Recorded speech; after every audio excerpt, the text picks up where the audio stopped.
Hello and welcome back to my channel. If you're new here, I'm Alice. We talk about books, we do lifestyle, bit of vlogs, little bit of everything. So if you're looking for someone to stick on in the background whilst you make yourself a meal, clean your room, do that thing you've been putting off for the longest time, or you just want someone to listen to, then I'm your gal. So consider hitting that subscribe button. Welcome on into the family. It is free and you can unsubscribe at any time. And if you're a returning viewer, thank you so much for your continued support. Please excuse my hair today. We're slick ricking it up. I'm trying to just like train it a little bit because I had to wash it a bit more frequently recently. So I'm trying to put off washing it till tomorrow. So unfortunately, you have to see me like this.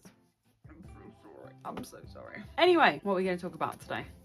What? Alice, she read a non-fiction book. For those of you that haven't seen the video, I am doing 75 hard at the moment, and part of that is to read 10 pages of a non-fiction book every single day. Now, I started this book at least, I want to say 50 pages in, maybe a bit more. I started this book 2 years ago and I just left it on my shelf and kept meaning to go back to it but never did. But lo and behold, 75 hard forced me to go back to it, and I'm so glad that I did, because I actually really enjoyed this book. I guess I kind of like non-fiction now. I think what I was doing wrong with non-fiction is I was assuming non-fiction meant self-help. So when I read a few non-fiction books a few years ago, they were all sort of self-help vibes, and I just feel like I read them but I'd never go back to them, and I feel like they all give conflicting advice. Kind of got to find out what works for you, right? But this type of non-fiction exists. Now I will say this is on the academic side, like look at that, there's the graphs and everything, and it is sometimes a little bit like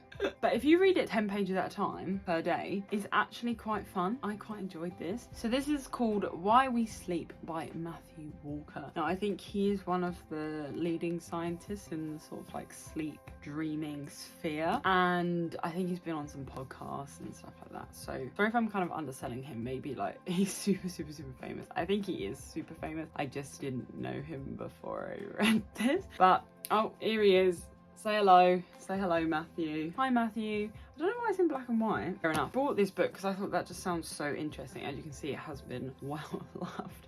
In my 2 times of reading it, I didn't really care for the spine, which is not good. But I really enjoyed this, and I actually want to go back and read this and annotate it, I think. As we know, I'm not a big annotator. I don't really annotate books because I don't like to draw on them. But I feel like non-fiction is a good thing, because then I can easily go back and be like, yeah, that was a really good bit, or I want to try this, or whatever. So I think I might go back in the future, read this, and actually annotate it. If you want, maybe we can do a video on it. Come annotate a book with me. What do you think? Let me know in the comments down below. I'm also reading another non-fiction book at the same time, but we will talk about that one when I finish that one as well. For my next one that I want to read, I'm not sure whether I want to go autobiographical or whether I want to go sort of academic again, like maybe just to like spice it up a little bit. Do you know what I mean? So one of my favourite people ever in the world is Miranda Hart, and she's recently just releasing a book. I think it comes out when you're watching this, right? It will come out. I'm considering reading that one because she talks about basically where she's been for these last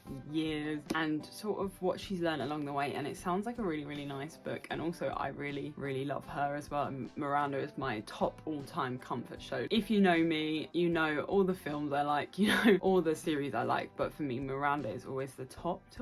I'm kind of thinking I'd like to read that, but I think it'll be good because then I've got this one, then the one I'm reading on the Kindle is like slightly different vibes, and then also the autobiographical, so I kind of have a bit of everything going on.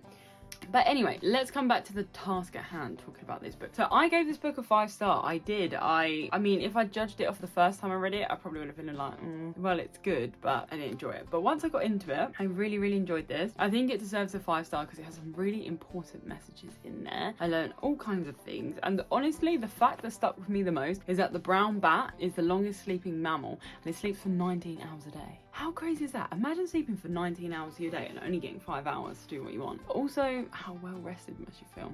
So I learned a lot in this book. We learn all about different sleep cycles at different stages of your life. Basically, how sleep can just improve your health. And I think this is crazy because sleep anxiety and sleep insomnia and stuff, it's like such a like big issue that we're facing. And I think sleep is something that is going to be one of the biggest problems that our society and our generation faces cases, because we do, I mean, not me, we do have this 9 to 5 job situation, which never ends up being 9 to 5 because you're expected to get there early and you're expected to work late, and you don't get a good rhythm. And honestly, like in this book, like some of the effects that it showed when you don't get enough sleep is actually crazy. Like you don't even realize it. And I think that the thing is as well, it's just like treating it as one of your necessities, right? If sleep wasn't necessary, and this is one of the biggest lessons I learned, if sleep wasn't as necessary and vital as it is, then we would have phased it out in evolution, right? Because for all time in our species evolution, sleep has always occurred, and some people would sleep at different times, but there would always be sleep. And the reason they have these predispositions of night owl, morning larks, is because the more varied schedules they could have, the less time the human race was vulnerable. So maybe you have someone that sleeps like 7 p.m. to 3 a.m, right? Then you have someone that sleeps 12 till 8. So it's only between 12 and 3 that the human race would technically be vulnerable, because nobody would be asleep. So by having that varied schedule, it obviously is something in our disposition. So, you know, if you are a night person or you are a morning person, lean into it the best you can. I know it's easier said than done because of the work schedule, and hopefully workplaces will change this to adapt accordingly, like go with the society. But try to lean into that. Like if you know you work best at those times, then let that be your natural rhythm, because honestly, the better quality sleep you have, the better quality life you're gonna have. I also think that I don't want to say this to scare you into sleeping and be like, you know, sleep, and then you're laying there, you're like, oh, I need to sleep, and it becomes a cycle, right? But I'm just trying to tell you that it is important, and that it should be something that you do try to work on. You know, maybe start switching off half an hour earlier. Don't use your phone before you go to bed. Read a book. Make sure you've not got bright lights around you when you're trying to sleep. If you wake up in the night, this doesn't explicitly say it in this book, but I will take my flashlight and just illuminate the hallway so that I don't trip over anything, but I won't turn the bathroom light on or anything, because it wakes you up. And then when you're during the day, you want bright lights because you want to stay awake. Okay, now I think humans are predispositioned to have this, I think it's called biphasic sleep pattern, where they do have an afternoon nap. So, you know, if you need an afternoon nap, take the afternoon nap, but try not to do it later than 3 p.m. Okay, yeah, honestly, I feel like that's what I've learned. Go read this book because it has so many interesting stuff in it. I want to share with you one of the studies that they did, which I think is really, really important, or at least that they talk about, and you can go read it in here. So we're talking about the effects of sleep in teenagers, right? So teenagers have a slightly different rhythm. They just naturally usually sleep later. So waking up for an early morning school actually impacts them, because it means they lose their REM sleep. So the last hours of your sleep is REM, which is your dream sleep, and that is really, really important. Like both types of sleep are very, very important. So they continuously get that REM sleep interrupted, and that can have really, really negative effects on your mental health. And I didn't actually realize there is a chapter about sleep related to mental health, and I didn't realize how right it was. Like, how have you ever woken up after a bad night's sleep and just everything about the day just feels a bit different? You have a bit of a negative outlook, you're a bit like you're tired, you're exhausted. Now do that on repeat constantly and think how much worse that will get. And I just think that's so interesting, because it's like there's so much going on up here that we just have no control over, or don't even realize that's happening. And it is really genuinely interesting. Honestly, maybe I'll become a sleep scientist. Oops, who knows? Oh, I don't think I'm smart enough. But anyway, I want to share with you just one study. I can't remember who it was, but they took a sample set of some young, healthy teenagers, both physically and mentally healthy. And they took them, and basically, they obviously consenting, they did a test with them. Now, the problem is with sleep tests and researches, they can be a little bit unethical, because sleep deprivation is actually a form of torture. So it's a little bit like hard on the ethics side, but we're willing to overlook that for a minute. Basically, they took these teenagers, and then every time they would fall into REM sleep, so obviously they've got like little electrodes to, every time they'd fall into REM sleep, they would wake them up, and they'd be like, what's going on, groggy.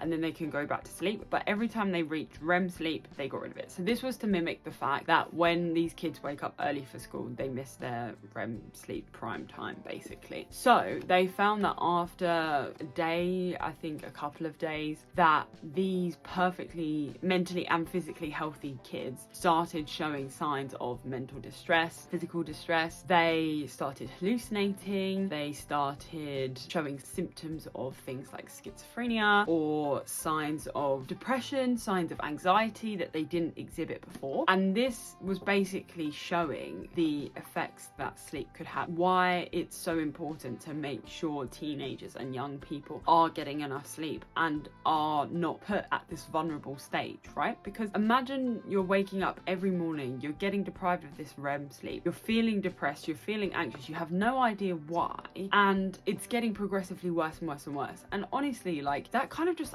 absolutely shook me. I was like, I had no idea that was even a thing. Obviously, there are going to be cases of mental illness that have nothing to do with sleep. Everyone's on their own journey, you know. But it actually blew my mind, and it was talking about things like ADHD in relation to sleep, and I was just genuinely like, oh my goodness. So I don't know if this book is kind of controversial or not, but I enjoyed it. I feel like I found out so many things. And the best thing is, at the back, it gives you 12 tips. Here you go, have a little look. So you don't have to buy it. Have a little read. Go on. Give you 12 tips on basically having healthy sleep. Here you are. Recipe to success. Basically, if you're going to take anything from this book or anything from this video today, is that we as humans have spent millions of years perfecting sleep. So why are we messing it up when it basically helps us? And it can help us physically, emotionally, mentally, basically in every single way, because sleep can actually prevent a lot of illnesses and a lot of diseases taking place because your body's stronger, it's not as vulnerable. Actually, if we invest more in sleep as a society, I think the world, you know, this is a big claim, but I think the world could be a bit of a better place. Alright. If you're going to do anything, if you're going to read any non-fiction book, give this one a go. It is super hard to swallow at first. Just take it a few pages at a time. Get into the rhythm of it. I will say, like, the first few chapters I was a bit like, well. But then it actually gets really interesting, and it has some really good ones in here. Like, for example, they talk about... The first 5 chapters are a little bit like meh, because they're just talking about sleep. But then you've got things to do with sleep deprivation, how it impacts the body. Then we have a whole section about dreaming, and also like creativity and dreaming and being able to control, which is cool. It touches on lucid dreaming. Then you also talk about things like sleeping pills, LED lights and manufactured lights and how they impact. It talks about the workforce, it talks about the healthcare system, and then a very important thing: there are more traffic accidents caused by drowsy driving than there are in relation to any substance abuse, and nobody ever talks about it. Okay, so if you're tired, don't get in that car just the same as you wouldn't if you drunk. Well, I'm trusting that you wouldn't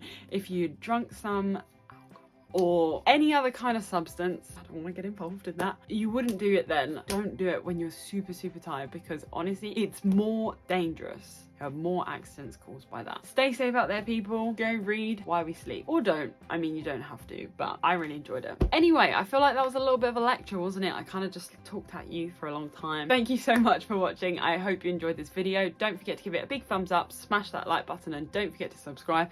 Have you subscribed? Thank you very much, and as always, until the next one, I'll see you then. Bye.